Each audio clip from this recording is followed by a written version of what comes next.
Rise and Shine Garage Doors is a premium garage door service company servicing the Twin Cities area of Minnesota, including outer state Minnesota and western Wisconsin from St. Cloud all the way down to Rochester, Minnesota. We pride ourselves on providing the best customer service in all garage door repairs. We take great pride in having a premium service for all of our customers. Rise of the Rooster podcast is here to help you improve your relationship that you have with the largest mechanical moving object in your home. Now here's your host, Logan Greene, with the Rise of the Rooster podcast. We are clucking good at what we do. You see me okay? Am I still in frame? Yeah, we look beautiful, man. Ah, thank you, man. Been trying out the mustache over the beard recently. I dig it, bro. I dig it. My daughter had a dance studio thing going on, and parents were supposed to dance to a 70s theme, so got a little mustache going. Oh, dude. Yes, I love it. It was sweet. All the bell-bottom pants and the sparkly Wait, shirts. are there pictures of this somewhere? There are. I'll send them to you afterwards. We'll probably post them up with this, but now we'll just get started. But hey, thanks for joining me, Tanner. I appreciate you taking the time out of your day discussing with me. We'll just kind of start right away. Welcome to Rise of the Rooster, our podcast episode. Kind of talking to kind of explain to our audience. Tanner Hagen, he's a residential realtor with eXp Pemberton Homes team serving Minnesota. I don't believe. Are you licensed with Wisconsin right now, or are you just not yet? It's kind of out there, but not yet. Yeah, absolutely. So licensed in Minnesota. You and I started right around the same time in real estate. You have roots in Chaska. You're no stranger to the Twin Cities metro area. After graduating from high school, he attended the University of Minnesota Twin Cities, where Tanner earned a bachelor's degree in business and marketing education. Now you're settled down in downtown Minneapolis. You're putting your skills to work through helping your clients win. Tanner loves being downtown and close to concerts and other events. He loves to spend time with his puppy Dougie. Outside of the city, you can find Tanner golfing, traveling, and hiking. As an agent, Tanner strives to deliver the personalized approach for each of his clients by listening and educating them along the way, and with marketing statistics and strategies to win. I like that bio for you, man. Yeah. No, I think it's gonna be time for an update here. We're still living in Minneapolis, but we're gonna be moving back to Maple Grove in a couple weeks. So We're super excited about that. But yeah, man, been around Minnesota my whole life, and Minnesota's always kind of been home outside of a few years, but I was always working when I wasn't here to get back to Minnesota, be here, and absolutely love it. Yeah. Awesome. I would love to know a little bit more about your experience with showing homes, and kind of what you look for with a customer when you are showing homes, and what's kind of your approach when you're pointing things out to the customer. Yeah, so like you said earlier, we started around the same time a few years ago, so it's coming up on my third year anniversary selling real estate. And so I've seen a lot of different things, and we've talked and had conversations about different things. And when I'm shopping out with consumers, with my clients, really the number one thing that I want to do is identify problems, identify issues, walk around the house, because ultimately that's going to be what will stop that house from selling anyways. So if we're at a house and seeing it, and this person has already decided, we already know, we've checked a lot of the boxes off, then it's just quality control, checking the condition, looking at all the mechanicals. So you're really going through with a fine-tooth comb before you have your inspection, so you kind of know what to expect. But for me personally, I'm always trying to point out as many issues that I can find, because either you need to know about it or I'm going to have to negotiate on it later. So we want to have those things aware, because those are going to be the roadblocks for us. And I don't want my clients getting into a house with a big problem where they're not going to like me after they buy the house, or they're going to call me and say they have to sell it, but we have this big issue that we're going to have to get around. So as much diligence, getting around things like that is kind of what we look for. So anything that comes up, make sure that we know about it so we can go at it head on. I think that goes a lot along the lines of the pure motive service that we try to offer to our clients here. Is like honesty, even when it's not popular. I think that comes out really, really hard in real estate, where you have to be really honest about what you're seeing in the home. And I mean, so on, as honest as you possibly can, especially when, and that's why you have inspections and things of that nature. I will freely admit, because I started real estate first, then I kind of got into garage doors while I was still in real estate. And I really didn't start looking at the garage or the garage door in particular until I was really integrated in working with garage doors beforehand. And when you are showing a home that has a garage, whether it's attached or detached, how does that play into your showings? Well, I think number one, one thing to consider is so many people shop for homes based on the garage space as well. So many people want to have two spaces. They want to have one, that is a very bare minimum criteria for a lot of people. So it's very important for some people. And for some people, it's more important than others where you want to have a shop in that garage. But it's always something we're looking at, right? And I've seen a lot of things, and I send you pictures and I'll call you about stuff and see, hey, what's, how do you get around this? But it's also the first thing that you see when you walk up to the house. It's the first thing that you see when you look online. So if if the garage is all busted up, and a lot of the biggest problems I see all the time is dense, or it's uneven and there's gaps, there's no seal with the ground. There's all kinds of stuff that you see, and that's the first thing you see when you walk up to the house. Like the first thing I point out, I'm looking at the trim around the garage, because another thing is you want to be just all encompassing on the exterior of the house. You want to look for chipping paint. You want to see how they've maintained it, because those could be things that, again, come up later. You want to know all of the chipping paint. You want to know broken windows. You want to know those things because the bank is going to come knocking later, and you want to just be as prepared as possible. But like I said, the garage is one of the main focal points of the house. So when you walk up, that's the first thing you see. And if it looks bad, the first thing they said before they even barely got to the sidewalk of your home is a bad impression. And first impressions are everything. Yeah, we have a saying around here that the garage door is the smile of the home.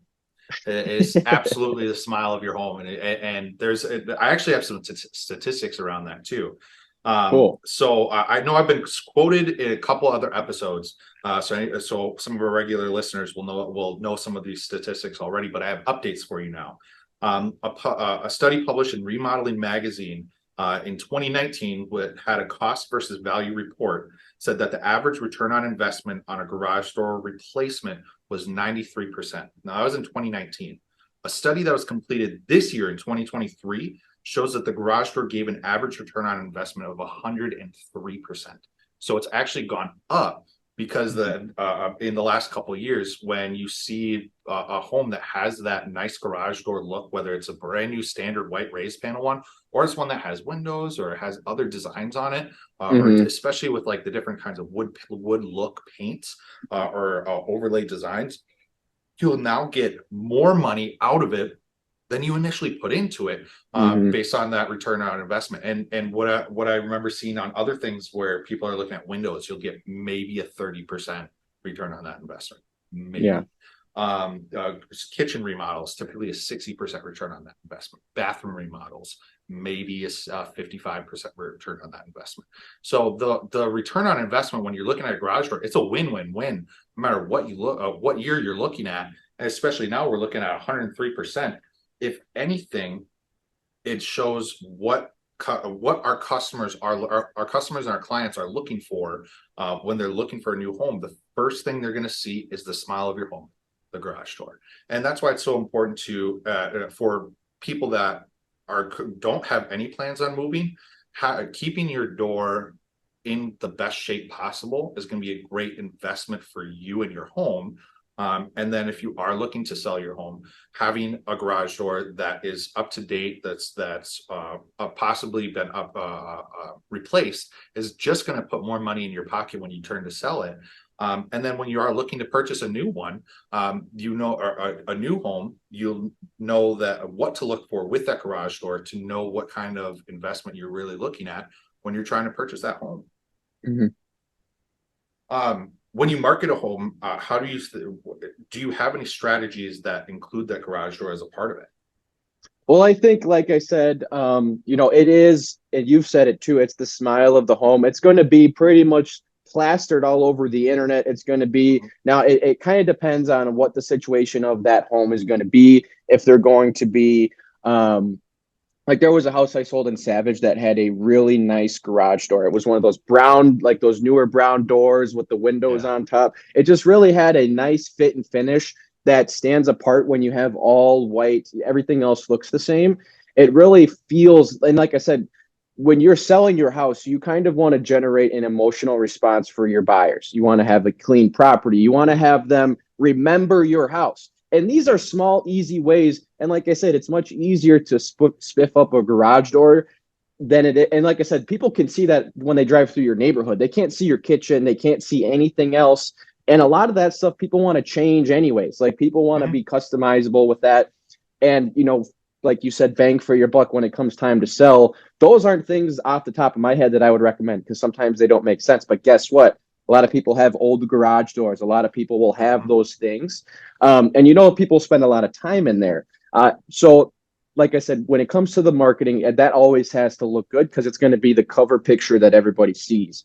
But then at the same time, when you're doing videos, when we do stuff like that, when I'm doing an open house outside the house, most of the time I'm standing right in front of the garage, right? So that's the welcoming entry point. So it's always present. So Yep. that's one thing you have to be aware about, which again makes it more, you know, if we see that it's broken, you have to understand, well, the world is going to know the first thing that when they see the house is that the garage door panel is broken or whatever. Now, if it was a mechanic, you could take care of those things differently. But the better that it presents, at least online, because houses nowadays have to sell several times. It has to sell online for the buyer to get there. They have to like it again when they see it, and then it has to pass inspection. And then the bank has to agree with you. I mean, there are so many steps. How many times does this same house have to sell to you? Because then you have days to think about it. Then you see the list of everything that's wrong with it. So as a seller, if you can minimize that list of these buyers that are coming in, and right now in the market, I don't know if you know this, Logan, our cancellation rate is at about 11%.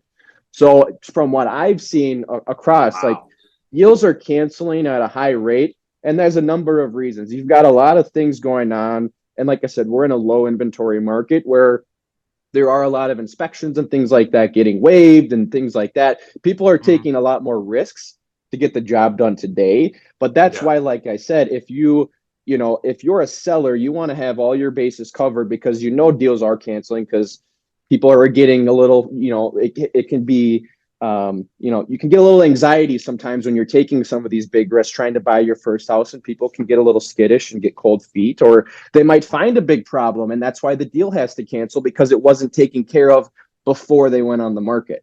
So those are the big things to be aware about, is just being proactive with your garage doors, with everything that people are going to see, touch, and test in your house. Yeah. No, I completely concur with that. I mean, there's definitely, thinking back to when I was in real estate and doing a lot of my showings. I mean, even in the snow, you're still standing. There's only so many places you can walk that you're not going to be stepping in a bunch of snow. First place is right in front of that garage. Yeah. And I'm like, if somebody sees a dented panel, and they're like, oh, well, this is the outside and that's dented. This is what your neighbors see. This is what your friends see. What's wrong with the house on the inside? What else have they been neglecting? And yeah, it shows such a big picture of your home before they've even been inside. And so that's why it's something that we stress quite a bit. I mean, especially when we are talking to customers, they're like, oh, well, I'm going to sell the house. I'll let it be their problem. I'm like, ugh. Let's see how we can actually find a solution that will allow you to really capitalize on the situation rather than just let it be pushed under the rug. I had no idea it was a cancellation was at 11%. Holy smokes. Yeah. And I feel like, sometimes I feel like normally it's around like 5 or 6. Like you still have deals that cancel. Yeah. And I think that's kind of where it was earlier this year. And then it almost doubled. So and like I said, too, financing can be kind of tricky right now, too, with rates where they're at and things like that. And you have to choose lenders wisely, too, because there's all kinds of pieces why things fall apart, but there's only the things that you can control, and the material facts, the garage doors, the finish, the condition of your home is the one thing that you can control. Outside of what the market is doing, that's the nice thing, is we kind of focus on, okay, well, these are the variables that we can control to make sure that we have a smooth experience or enjoy living in our home, period, Yeah. Yeah, that definitely has to do a lot with the enjoyment of the home. I think a lot of people are real because we've noticed, especially I've noticed from my time in real estate, my time not in real estate, but always in garage doors. Um, a lot of customers that we run into, they'll look at things like the real estate market and what's going on with it, and they're like, we're here, we're staying here, so we're going to invest into the home that we're currently at and kind of build their fortress there and build it Mhm. up to exactly what they like. They get the upgrades that they like on the door to make it quieter, to make it run smoother, to make it look exactly the way that they want it to. And so that's something we also are noticing on our end, where we're getting people that are investing a lot more too. Do you have any experiences that you've seen where you were at a showing that you probably did not sell the door, but one of the key indicators was like a god awfully ugly garage door? You know, I there's one I can think of, and it's funny you talked about the snow and like there's only one path you can go to. And there is this, I forget where it was. But we walked up, and I think it was maybe in like Coon Rapids or Champlin or something like that. It's a split level house. But the team that had this on the market now, it must have been, it wasn't a foreclosure or a short sale or anything like that. This was just a property that was kind of in disrepair. I don't think anybody was living in it anymore. But when you talk about first impressions, now again, this is the winter. There's only so much you can do, right? But you'd think Mhm. the bare minimum is shoveling your driveway. Well, they didn't do that. They had like one small walking path through the middle of the driveway. So it's like nobody's even been here. Like, Yeah. like well, just one small walkway, but then it goes like straight to the garage, and you can just see it's deteriorating, it's chipping paint. Like Ugh. you just know, and you said this earlier too, like if this is how they took care of this, what is next? Like what are these other problems going to be? Because there's so much deferred maintenance. And that was one thing I was curious about with you too. Like, do you think, like, because I know I people defer, this is normal. We defer maintenance if we can. Like there Yeah. may be a dent in your garage door, but it still works. There might Mhm. be something. Do you think, with garage doors, do you think that it's something that people tend to fix more? Or I mean, kind of depends on if it's a dent or if it literally Yeah. doesn't work. But what rate do you see that? Because I feel like maybe a portion of people will just put it off until they need to, like, Mhm. or is it something, hey, this happened, we got to get this fixed now? Yeah. So most of what we get are more mechanical issues. We do get a lot, and we've seen a lot more in our business where we're getting either panel replacements. So instead of replacing the whole door, they're replacing one specific section that it does have a dent or a high amount of rust. Those are things that we'll see quite a bit. A lot of times like I had a customer that just yesterday that was asking for a panel replacement on a door that's 23 years old. And I'm like, hey man, let's bite the bullet and get the whole thing, because it's 23 years old. More than likely that manufacturer is not even making that anymore. And so I think it's part of our responsibility as professionals to, with knowing the information that we know about what is going to be best for the home in a resale market, whether it's best for the home for the curb appeal and the function of the door. I think the function does need to come first and foremost. A lot of times we're talking to customers and like, yeah, we could absolutely repair this, but but it's definitely going to be a more expensive option. And it's interesting when we tell that to customers, because they're looking at maybe anywhere from a $400 to an $800 repair versus a $35 to $4,000 door replacement. And then I'm saying, yeah, this $800 option is actually going to be more expensive. And they're like, well, what do you mean it's going to be more expensive? I'm like, well, the more economical choice would actually be replacing this door. You're going to get a longer warranty out of it. You're going to get better parts out of it that are in this century, that are in this decade. It's installed correctly by a master certified trained technician. And so there's a lot of other things that'll go into it where I'm like, I understand that $800 today seems like you're getting the better deal, but let's go into the future. Let's play Nostradamus for a minute. So we do an $800 repair, we get the door working a little bit better than it did before. You're calling me 2 years from now because something else broke, because it's been neglected. They've deferred that repair, they've deferred this other thing, and so now you've already put $800 into it. Now I got to repair it. You're putting another $600 to $1,000 into it, where you're already, what if you had just replaced it for that 35 $4,000 ticket, or even with some other doors that are closer to 2,000, we're already dang near at the price of a whole new door, but we're just chipping away again and again and again and again and again at an old piece or an old door, when we could have been more economical and actually just replaced it. And so when we put these options in front of the customer, because the other thing is, it's a free country. I'll do it whatever you'd like. But it is also my responsibility as a professional when I come up to you is to provide you options that show you what it's going to look like in the future. That's why we offer the longer warranties that we do. We have 5-year warranty upgrade, parts and labor warranty upgrades, 10-year parts and labor warranty upgrades. We offer powder coating on all the hardware with our Never Rust Plus kit. So those are all upgrades that we can put on your door. They're going to extend that life of it. We're just trying to look into the future as best we possibly can to provide the best services possible. Along with our economical decisions, our economical options as well. So to get back to your question, I think most of what we do is more reactive than proactive. It's always great when we do have a customer that is proactive. Actually, we just took care of one yesterday, ended up getting pretty much her whole door. She's like, yep, I want premium parts on all of it. She was like, nothing's wrong with the door. It's just running a little rough. And I don't like the way it sounds, and I want to get this moving a lot better, and I want it to last a long time. So we went out there, and she's like, yep, all premium parts. Just got it done. She was proactive. I get one of those maybe every other month. So Sure. for the most part, it's going to be, oh no, my spring's broken.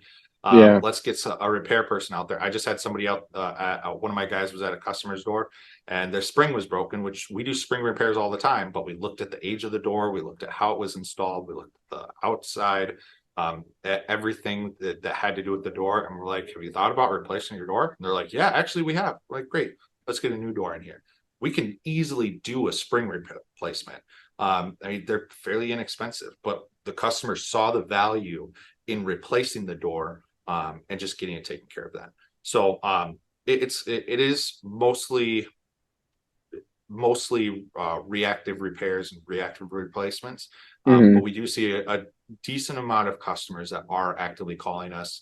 They're like, nothing's wrong with my door, I just don't like the way it looks anymore. And then we get some of those too. Now, when you say like premium parts, does that mean that someone, like, let's say that I have my garage door, I could keep everything. What do you mean? So you could come in and upgrade just the parts? Are you talking about like springs, like heavier duty, like stuff? What can you talk? What's that about?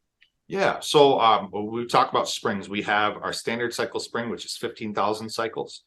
We've been offering a high cycle spring for the last couple of years as well, which is 30,000 cycles. In the last about month and a half, we've started offering what we call max life springs. Those springs are 50,000 cycles. Now, when people standardly use their door, a lot of people use their door as their front door. It's kind of their main way of getting in and out of their home with their cars. And when their kids come home, they type in the code and they go through the garage. That's a really common way that people use their garage door. So with a standard cycle spring, you'll probably get anywhere from 4 to 6 years out of it. It depends on cycles. Cycle is one up, one down.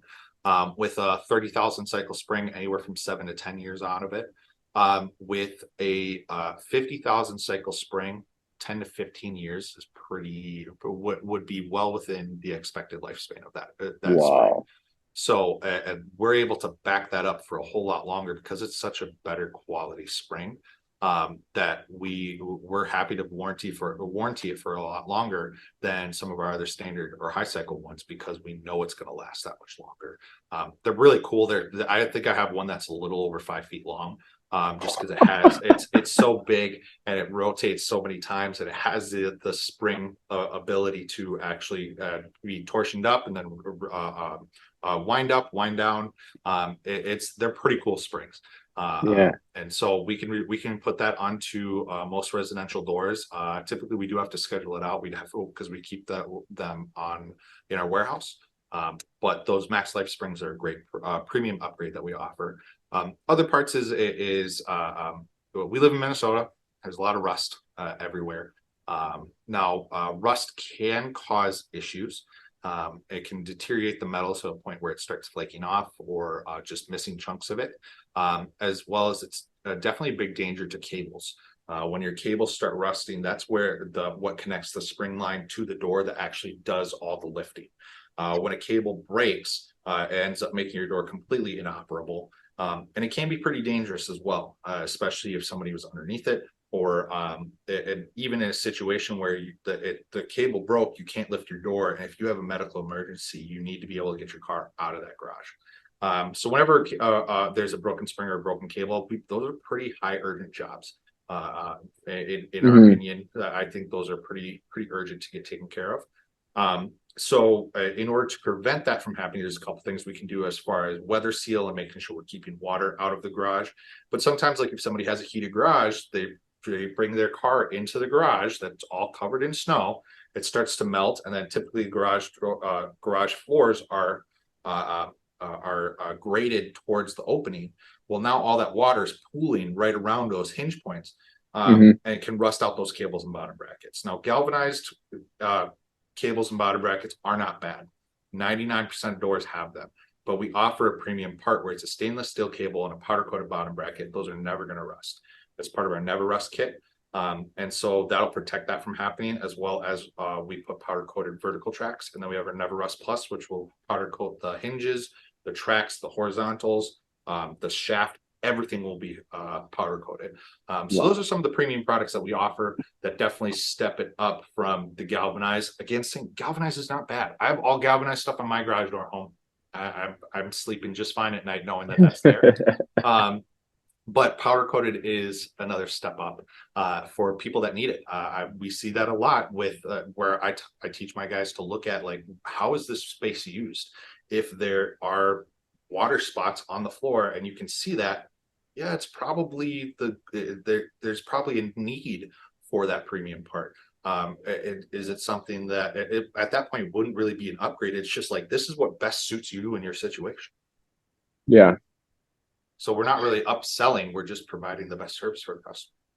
And the information too, and educating. And that's what we do. I mean, that's really what all of this is education, to say, here, this is what's going on. This is what you can do. And then this is just my opinion, but I'm just here to help you figure out what's best. But like I said, this is ideally going into the future. You want to think about it, or you're going to call me again. And I don't want you to call me again soon that you have problems. And I don't want to have to come back. Like I said, when I don't want to sell you a house, you don't want to, give someone just the bare minimum fix, only for them to call you. And then you're like, well, now we have to really fix it. Yeah. So saving that. And again, just getting people on the same page and building that relationship with people. And that's what the nice thing is. You can go to people's homes and help them and really level with them, understand what is best for them. Because sometimes, if you're on a budget, and especially nowadays, it's like, may not be the most economical thing for you to go replace something, or maybe that's what makes sense today.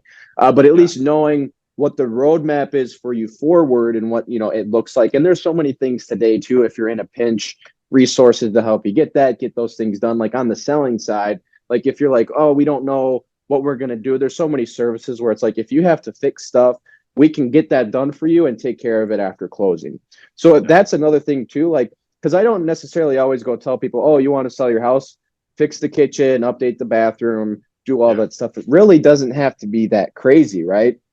So the little things, it's the things that people are going to touch and experience every day. It's the garage door, it's the hardware in the house, it's the flooring, it's the carpet pad, the small things that you're going to interact with every day, that people are going to want to see, that really just take a little bit of attention, but not too much of an investment. Like in this grand scope of things, the impact of the impression that a garage would give you is going to far exceed, because like I said, it's the first thing. People are going to remember it when they're looking online at the pictures. They're going to see that again. And I don't know, I personally am a big fan of like fancy garage doors. Like there's something about it. There's just something about it that makes you feel real nice when you pull into your driveway. It's, I don't know, something about it. It definitely generates a response. I completely agree. Do you have a description of what would be like your dream garage door on a home? Like I said, I like I've been liking like the darker wood with the windows, but I've been also seeing with like the more oblong, like rectangular, like translucent glass. I really like those. I like that style now, and I like those in houses too, where they're just adding like those oblong windows and just the square windows. I really like that. I don't know if I could handle like an all like some of those really fancy ones. I don't know if I need to go that crazy. Yeah. Like that's I don't need a $3 million house garage door, but Yeah. like for now, I'd be super happy with like a darker garage door or even black or something like that. But Yeah. because like I said, that and then you could really paint the personality of your home around that too and match Hmm. it. And that's because that's where you pull the Batmobile in at night. Yeah. You come home and that's where you park and you go Hmm. and that's your home base. And like you said, people are doing more and more because it's not a lot of houses out there and interest rates aren't as low as they used to be. So we're like, well, Hmm. we've got this space, let's work it on. That's even what people did during COVID. It was like, well, let's upgrade as much as we can here because we're going to be spending a lot more time here. And I think the Hmm. last few years have really showed us how important taking care of your house is because we realize how much more time we're going to be spending at home. I mean, now it's a little things are opening back up and we can go out and all that stuff. But I know a lot of people are still hanging out at home more than they were a few years ago. So Yeah. taking care of those things, and I also think that means people will start doing those projects more fast too, because it's like, well, it's something that you're aware of constantly now. Like how long are you going to be annoyed? But like I said, there are certain things that you can defer. Yeah. That's fine. But when it comes time to be, ready to do something, you might want to take care of it because it will show up.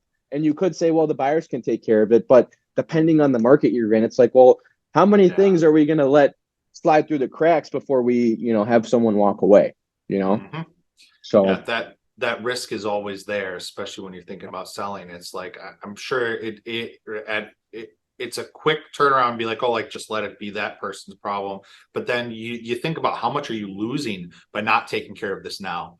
How much opportunity is going out the window if you don't handle this immediately? So that's just definitely something I think a lot of our customers and your clients would benefit from, just having that perspective of where you can make those little improvements to have that bigger return. And statistically, what we're looking at, biggest return on investment is a garage door. So yeah, definitely encouraging a lot of people to do that in the future, to make those repairs in the future. Is definitely going to be something that's going to benefit both our customers and your clients. Um, no, I love the picture that you put up for your dream garage door. I think mine's pretty similar. I do like the classic carriage house kind of look with the wood overlays, but also like the darker wood look, like a mahogany look. I think looks hmm really, really slick. yeah, I like Um, mahogany. Absolutely. Since you have a garage door expert here with you and you have my full undivided attention, do you have any other questions or things that you think that your clients would benefit from having this information? Yeah, I was curious. We talked about we know we're in Minnesota. We have winters. We have all kinds of different weather. What are things that you see, for homeowners to commonly be aware of? Because I'm sure you guys get a lot Yeah. of common calls about things. What are easy things that, because I know that, every heating system in a house has service checks that you should be doing, Mhm. all the, checking all of these different things. What does that look like? What should you be looking out for before things break? And those signs, is it noise? What is that as far as Yeah. maintaining your garage to make sure that you don't have these issues? Yes. So first thing I'm going to say, making sure your door has regular tune-ups. Springs naturally sag throughout their lifespan, and so that's a completely normal part of them where they're just not going to hold up the same way that they usually do. A good way to test for that is you should be able to lift your door when it's not connected to the opener. You should be able to lift your door easily with one hand. I'm a pretty big guy. I have what I call the grandma test. I take my last two fingers on my hand, and if I can lift the door with those two fingers, it's perfect. Another way to test that is also to make sure the door, so you lift the door halfway, it should stay there. If you notice that your door is starting to fall, your spring is sagging, that's where you would want to have a professional come in and then add tension to those springs. I strongly recommend nobody adjust their own springs. That's where people can get really seriously hurt. We've talked about this in some previous episodes as well. That It's doesn't really sound fun. Getting yeah, hurt from some spring-loaded action, I don't know about that. it's not a good look. It's not fun. Having a professional like us, they don't scare me because I do it every day, and I feel really comfortable with them now. But I'm also hyper aware of how sketchy they are. I have had a couple situations where I've been messing with the spring and my legs are shaking because I just know something crazy is going to happen. Thank goodness nothing did, because we took all the proper precautions to make sure nothing did happen. but holy smokes, I've definitely been a little nervous working on some of these things.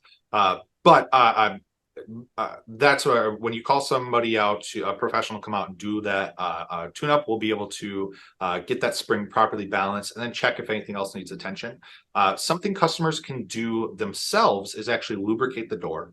Especially when you are hearing it being really loud. What's really funny is I was working on a alley garage, and the neighbor across the alley, his door opened up and it was just god awful. It was so loud, and it was like calling for me to come help. And so I walked over. I said, "Hey man, I work for a garage door company. I'm fixing your neighbor's garage. You mind if I help you real quick and just lubricate your door for you?" He's like, "I don't know why you need to do that. I lubricate the door all the time." I'm like, "There's no Do way." you? So I'm like, You sure about that? Yeah. So I was like, well, first off, you mind showing me what you use and then show me where you put it. So he showed me he has WD-40. WD-40 works really great for about 20 minutes. Then it gets this really tacky film, which collects dust and dirt, which makes things worse. He also put it inside the actual track on the side of the doors. It's not where you need to put lubrication. You don't need to put grease there. You don't need to put anything there. Where you want to lubricate is using a garage door specific lubricant. I like silicone free ones, but there are silicone ones out there that are pretty good. And then lithium grease does do well. I prefer people not use it because then we can go home a little bit cleaner at the end of the day. But it's not a big deal if you use lithium. You want to get all of the hinges, so the hinges on the side, the hinges in the middle, where the shaft sticks out. There's end bearing plate, so there's bearings inside of that needs to be lubricated, and then your springs. So wherever you see metal grinding on metal, that's where you want to lubricate that. That's something you can do. Customers can do them, or clients can do themselves, or homeowners can do themselves. And you want to do that every 3 to 6 months, kind of depending on when you hear the door doing it. And then also putting in good quality parts. Big one is rollers. Plastic rollers, not recommended for the Midwest. We get too dang cold. Instead of actually rolling up the track, they'll lock up and get dragged up the track, which puts more stress on your opener. Putting in a sealed bearing nylon roller, which is something that we offer here at Rise and Shine. That's going to allow the door to move really, really well up those tracks without having to do any additional type of lubrication. It's going to save your opener, let it last a lot longer. It's going to be way quieter. Fine. Okay. So as far as, I'm sure you guys get calls all the time, obviously, and I'm just thinking about all the different systems in the home. There's always things that we might have issues with, whether it's electrical, plumbing, that just need a reset, or there's something that you can do at home. I know you've talked about some things that homeowners can do themselves that don't need professional attention. Is there a common call that you get where you're almost like a customer support technical center where it's like, hey man, go do this, press what? Is there something common like that garage doors just happen to do, and is there something like that happens? Yeah. So the first one that comes to mind is safety sensor realignment. So what you see for most safety sensors, there's going to be a power indicator, on those safety sensors that are down by the front of the door. They're typically connected to the track. And so you got to remember they will be sometimes affected by the door when it's moving. Also, they're really easy to be hit or by tools, by toys, by bikes, by trash cans. All sorts of things can get into that. And it's funny when I've had a lady that we went out and did work for, and then a couple weeks later, she called us back out because her safety sensors were not properly aligned. All she told us was the door wouldn't go down. And I arrived there, and we have an agreement where we show you how the safety sensors work. We point it out, and then we have you sign something saying you understand how they work, and that if we do have to return for this, there will be a $99 service call. So it's expensive for us coming in and taking the sensors and going like this. But more specifically, I was talking to this lady, and she's like, we never hit it. We never did anything wrong. It's all your fault, blah, blah, blah. She was really upset with me. I said, ma'am, what day did this happen? And she said, Tuesday. I said, Tuesday was trash day, right? She goes, how'd you know it was trash day? I was like, well, your trash can's right here. And I can see that you put your trash can back and you bumped it right then and there. And she's like, oh my gosh, that's exactly when it started happening. That makes complete sense. I was so mean to you. I'm so sorry. I was like, yeah, lady, you got to chill out. But that's typically the most common thing that we'll see. That's something that I think everybody should be versed in. So getting back to my description, with your safety sensors, you have one that's your power indicator. It's a light that's going to be on constantly. For any LiftMaster type, it's going to be an orange or yellowish looking light. It's typically an LED light.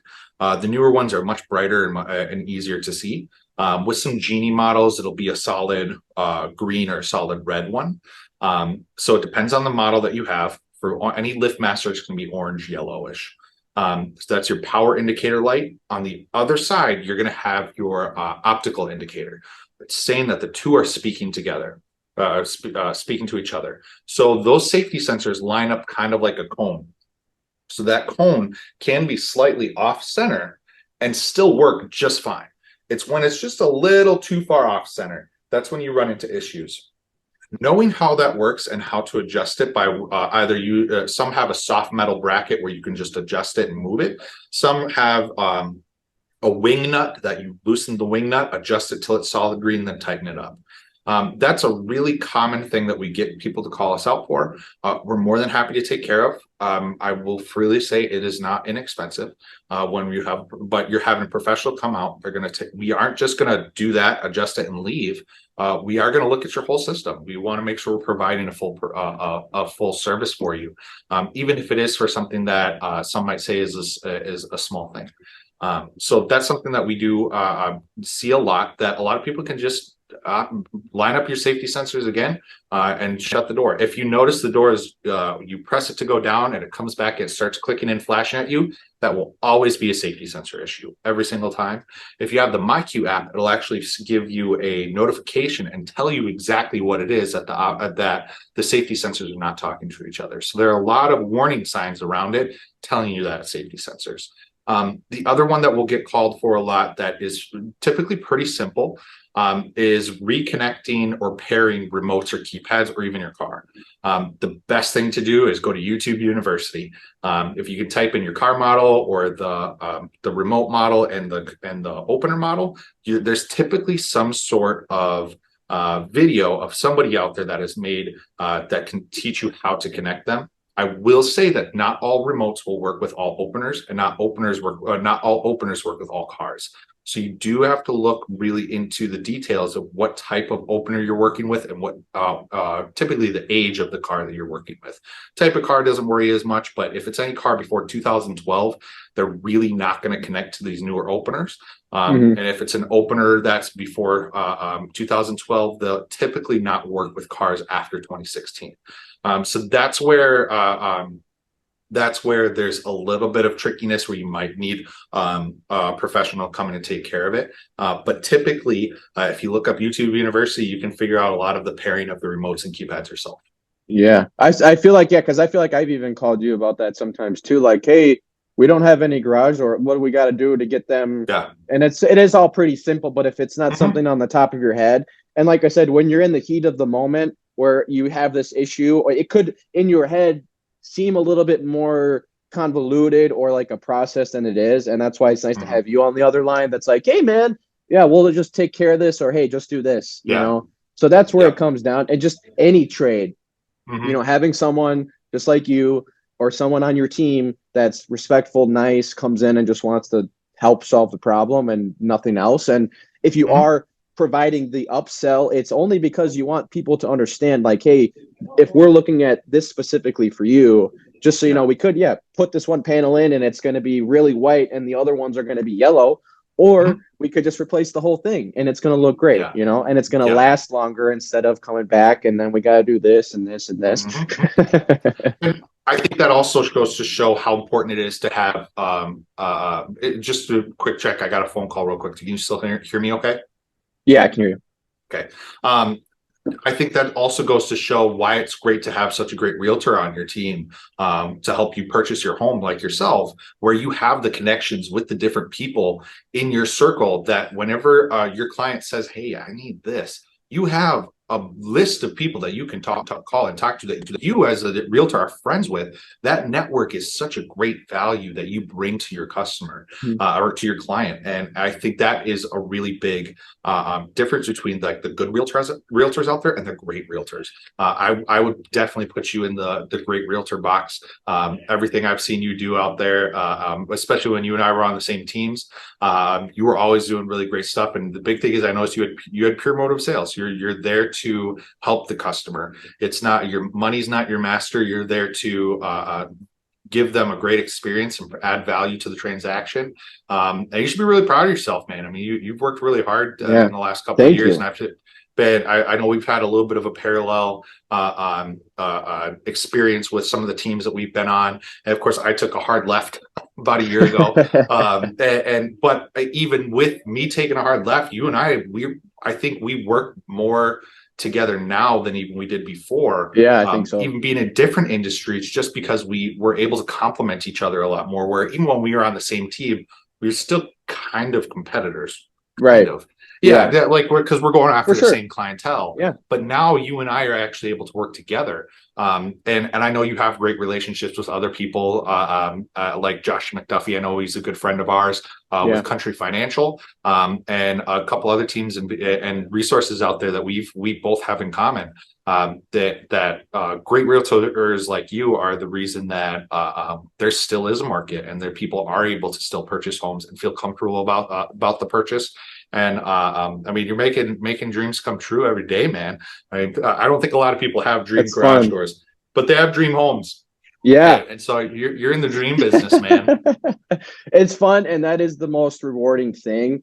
And sometimes it can be really, really challenging, but I can tell you, I sleep good at night when people are in their homes and have their problem solved, because I spend a lot of time, on the weekends waiting in limbo to hear, okay, is this family going to get into this house? Or are we going to have to keep looking and deal with the loss of the imagination that we spent, this family spent 3 days picturing their new life in the house, and then it was ripped away. So there are so many different things to consider, but that's why it's so rewarding, is to see, like, tomorrow I'm closing. I brought this mother through a house, and she was with her son, and she walks in the house and she's like, Tanner, this is my house.